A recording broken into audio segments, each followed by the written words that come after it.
Baby వచ్చాక మనం చాలా సంతోషంగా ఉంటాం. ఫ్యామిలీ అంతా కలిసి పండగ చేసుకుంటాం.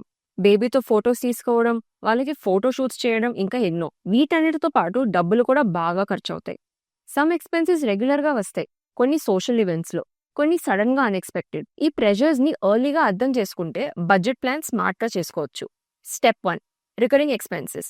బేబీ వచ్చాక మంత్లీ రెగ్యులర్ కాస్ట్స్ ఉంటాయి. Like baby food, diapers, doctor visits, vaccinations, baby clothes etcetera. ఈ కాస్ట్స్ మనకి తెలిసినవే, కానీ కన్సిస్టెంట్‌గా పెరుగుతూనే ఉంటాయి. సో, మంత్లీ బడ్జెట్స్‌లో మనం అది జాగ్రత్తగా ప్లాన్ చేసుకోవాలి. స్టెప్ 2 బేబీ వచ్చాక చాలా సాంప్రదాయాలుంటాయి. ప్రతి కల్చర్‌లో బేబీ వచ్చిన తర్వాత కొన్ని ఈవెంట్స్ కామన్‌గా ఉంటాయి. ఎక్స్‌పెన్సెస్‌ని కూడా ముందుగానే చక్కగా ప్లాన్ చేసుకోవాలి. Step 3 emergency fund. ప్రెగ్నెన్సీ తర్వాత కొన్నిసార్లు మెడికల్ ఎమర్జెన్సీస్ వస్తాయి. ఈ కాస్ట్స్‌ని కవర్ చేయడానికి స్మాల్ ఎమర్జెన్సీ ఫండ్ రెడీ పెట్టాలి. స్టెప్ 4 ఫస్ట్‌గా బడ్జెట్ బేసిక్స్.